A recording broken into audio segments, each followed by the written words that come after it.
귀한 찬양으로 또 하나님께 영광 돌리신 우리 엑수시아 찬양단, 우리 그리고 13구역에서 16구역 식구들, 또 찬양의 가사처럼 하나님의 은혜가 늘 함께할 수 있기를 주님의 이름으로 축복합니다. 오늘 우리가 이 본문의 말씀은 사도 바울이 고린도 교회에 보낸 두 번째 편지 내용입니다. 사도 바울이 오늘 1절 말씀해 보니까 고린도 교회를 방문하지 않겠노라 라고 이야기를 하고 있습니다. 사도 바울이 개척했던 이 고린도 교회가 지금 많은 어려움에 처해 있습니다. 사도 바울이 다른 지역에서 전도를 할 때 지금 이 고린도 교회 내에 조금 문제가 발생했다, 어려움이 있다라는 소식을 들었는데, 그 문제가 뭐냐 하면 그 당시에 이 잘못된 거짓 선지자들, 또 거짓 사도들이 이 사도 바울에 대해서 굉장히 모함으로 사도 바울의 가르침이 잘못되었다라고 그렇게 험담과 모함과 그런 이제 소문을 퍼뜨리고 다닙니다. 그렇게 해서 교회 성도들로 하여금 사도 바울을 따르지 못하도록 그렇게 혼란하게 교회를 어지럽히고 있었다는 것이죠. 뿐만 아니라 그 거짓 사도들이 이 고린도 교회 성도들에게 잘못된 이단 사상들을 또 이렇게 퍼뜨리고 가르쳐서 교회가 지금 안팎으로 굉장히 어려움에 처해 있다 하는 소식을 사도 바울이 듣게 됩니다.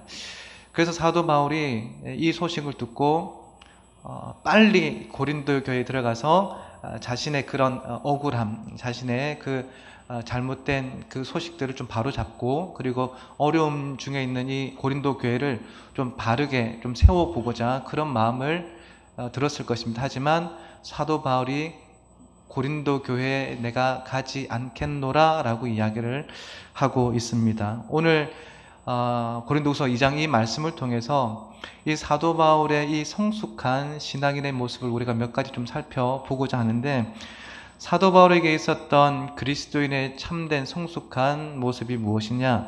그것은 타인을 배려하는 마음을 사도 바울이 가지고 있었다 하는 것이죠. 오늘 우리가 읽었던 1절에서 3절 말씀을 제가 이 표준 세번역 성경으로 제가 한번 읽어드리겠습니다. 1절에서 3절 말씀입니다. 그러므로 나는 여러분에게 또다시 아픔을 주지 않아야 하겠기에 여러분에게로 가지 않기로 결심하였습니다. 나를 기쁘게 해줄 사람은 여러분밖에 없습니다. 그런데 내가 여러분을 마음 아프게 한다면 나를 기쁘게 해줄 사람들에게 슬픔을 안겨다 주는 셈이 되지 않겠습니까? 내가 이런 편지를 쓴 뜻은 내가 그리로 가게 될 때에 나를 기쁘게 할 바로 그 사람들에게서 내가 마음 아픈 일을 당하는 일이 없게 하려는 것입니다. 내 기쁨이 여러분 모두의 기쁨임을 나는 여러분 모두를 두고 확신하였습니다. 라고 편지를 쓰고 있습니다. 지금 사도 바울은 그 억울한 자신의 소문, 또 혼란스러워하고 있는 이 고린도 교회를 좀 바로 세워보고자 고린도 교회에 무척이나 가고 싶었을 것입니다. 하지만 오히려 지금 내가 고린도 교회에 가게 된다면 그 고린도 교회 성도들의 마음이 더 아프게 될까봐, 더 성도들의 마음이 슬프고 힘들어질까봐 나는 가지 않고 여기서 이 고린도 교회 성도들을 향해서 보내는 두 번째 편지를 쓰고 있습니다 라고 이야기하면서 조목조목 그 이단들의 잘못된 가르침을 반박하는 내용과 자신의 그 하나님께로부터 받은 사도직에 대한 정당성을 지금 이 고린도 후서 이 편지를 통해서 밝혀내고 있는 것입니다. 지금 사도 바울에게는 자신이 지금 당한 그런 억울함보다 성도들이 상처받지는 않을까, 그것이 더 염려되었고 사도 바울에게 있어서는 이것이 더 중요한 문제였습니다. 이런 모든 것을 볼 때 사도 바울은 그만큼 자신의 안위보다 타인을 먼저 배려하고 타인의 아픔을 먼저 생각해 줄 알았던 성숙한 그리스도인이었음을 우리에게 가르쳐주고 있는 것입니다. 여러분, 우리의 모습은 어떻습니까? 우리는 많은 경우에 살아가다 보면 타인을 먼저 배려하고 생각하기보다 나 자신의 안위를 먼저 걱정하고 생각하면서 살아갈 때가 얼마나 많이 있는지 모른다는 것입니다. 내가 당할 손해, 내가 당한 손해를 먼저 생각하고 내가 당한 억울함만 생각하고, 그래서 우리가 예수의 마음을 닮은 자로 살아가야 되지 않습니까? 라고 이야기를 하면서도 전혀 그런 마음 없이 다른 사람의 입장을 배려하거나 생각하지 않고 그저 이기적인 내 생각만 하고 살아갈 때가 너무나도 많이 있다 하는 것입니다. 그러나 여러분, 우리가 정말 그리스도인의 옷을 입고 살아가는 자들이라면, 우리가 말씀으로 성숙한 그리스도인들이라면, 우리는 나를 먼저 생각하기보다 다른 사람의 입장을 먼저 고려하고 생각해 줄 수 있는 그런 배려의 삶을 살아가야 되는 줄 믿습니다. 다른 성도 여러분, 다른 사람을 먼저 생각하고 배려할 수 있는 그런 성숙한 그리스도인의 삶을 살아 정말 이 전 가운데 이 성전 속에서 우리가 믿음의 교제를 나눌 때마다 정말 다툼과 분열이 아니라 화합과 사랑과 기쁨이 넘쳐나는 주님의 교회로 만들어갈 수 있는 저와 여러분 될 수 있기를 주님의 이름으로 축복합니다. 오늘 이 편지를 통해서 우리가 또 알 수 있는 이 사도 바울의 성숙한 그리스도인의 모습은 무엇입니까? 그것은 용서의 마음을 가진 자가 사도 바울이었습니다. 여러분, 사도 바울은 자신에 대해서 온갖 억측과 모함과 거짓으로 이 고린도 교회 성도들에게 자신을 오해하게 만든 이 거짓 사도들에 대해서 얼마나 여러분 그 감정이 속상했겠습니까? 당장이라도 쫓아가서 그 사람들 붙들고 앉아서 내가 하나님께로부터 받은 이 사도직의 정당성에 대해서 반박하고 이 거짓 사도들에 대해 잘못을 꾸짖고 아마 그러고 싶은 마음이 많았을 것입니다.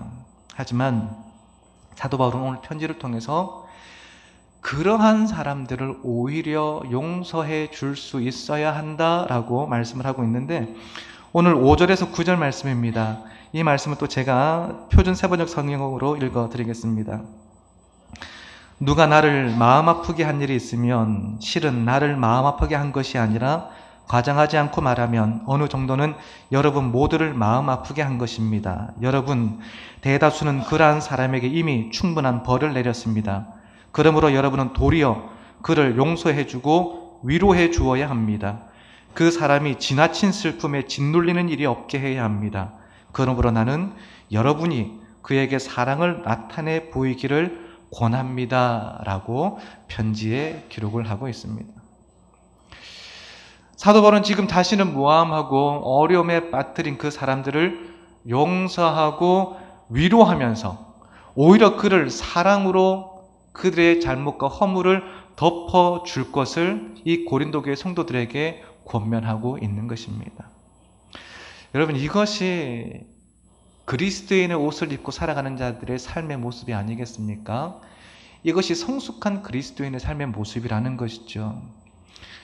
누군가 나에게 잘못을 해서 내가 복수하고 싶기도 하고 또 대갚아주고 싶은 그런 마음이 들지만, 오히려 잘못한 그 사람을 하나님께서 나의 모든 허물과 죄를 용서해 주셨던 그 사랑으로 그들의 잘못과 허물을 덮어주고 위로하고 용서하는 것, 이것이 우리네 삶이 살아내어야 할 성숙한 믿음의 삶의 모습이라는 것입니다.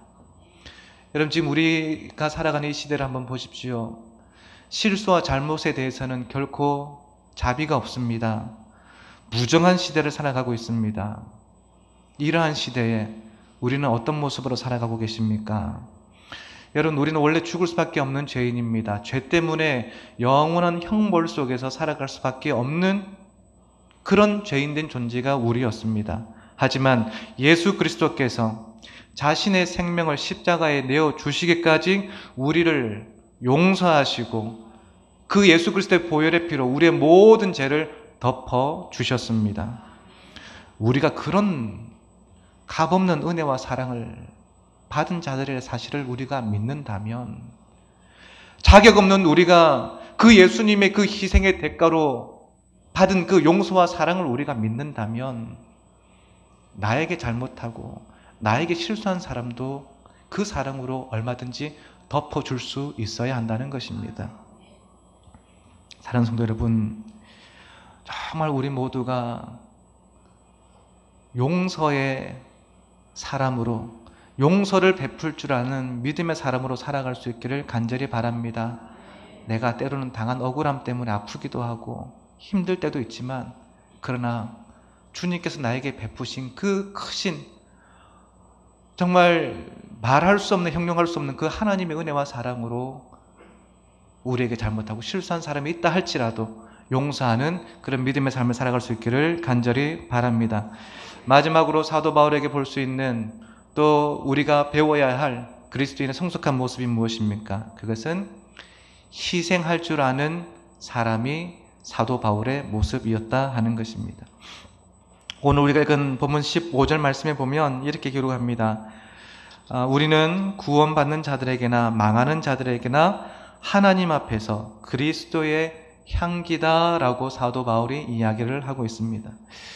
여러분, 이 향기라고 하는 것은 우리가 무언가 태울 때 나는 냄새입니다. 이것은 곧 자신을 희생하는 삶을 우리에게 교훈해 주고 있는 말씀입니다. 내 삶을 하나님의 말씀 위에 태워 나갈 때, 내 삶을 하나님의 말씀에 온전히 순종함으로 태워낼 때, 그때 우리의 삶을 통하여 향기로운 그리스도의 향기가 드러날 수 있다 하는 것입니다. 사랑하는 성도 여러분, 정말 썩어져가는 이 세상을 향기가 넘쳐나는 그런 세상으로 변화시켜 가기 위해서는 어떤 윤리 도덕적인 그 부분만 우리가 해서 되는 것이 아니라 정말 그것을 더 뛰어넘어 우리의 말씀을, 우리의 삶을 하나님의 말씀 안에 넣어서 우리의 삶을 온전히 하나님 말씀 속에 녹여낼 때, 그때 우리의 삶을 통해서 아름다운 그리스도의 향기, 이 시대를 치유하고 변화시켜 나가는 그런 아름다운 향기가 드러나게 되는 것입니다. 여러분, 예수님께서 하나님께 바쳐진 향기로운 희생 제물이 되셨던 것처럼 예수님의 모든 삶을 하나님 앞에 희생 제물로 태워드려 구원의 향기, 기쁨의 향기, 그리스도의 향기를 드러내셨던 것처럼 우리 역시도 정말 겸손히 하나님의 말씀 앞에 이렇게 태우고 녹여낼 때 정말 우리의 이 가정과 또 우리가 몸담고 믿음의 교제를 나누는 이 성전을, 또 우리 지역 사회를, 이 나라를 회복시키고 살리는 그리스도의 향기로 살아가게 될 줄 믿습니다. 사랑하는 성도 여러분, 우리는 또 내일부터 새로운 한 주간의 삶을 살아가게 될 것입니다. 어떠한 삶을 살아가시든 또 누구를 만나 살아가시든 나를 먼저 생각하고 나의 입장을 먼저 내세우는 것이 아니라 타인을 먼저 이해하고 배려하고 세워나갈 수 있는 그런 성숙한 삶을 살아갈 뿐만 아니라 타인의 잘못에 대해서도 넉넉한 믿음으로 용서하고 그리스도의 사랑으로 덮어줄 수 있기를 바랍니다. 아울러 정말 우리의 삶을 하나님의 말씀에 녹여 우리의 삶을 통해 악취가 아니라 정말 세상을 치유하는 아름다운 그리스도의 향기를 바라며 살아가는 한 주간의 삶이 될 수 있기를 주님의 이름으로 축복합니다. 기도하겠습니다.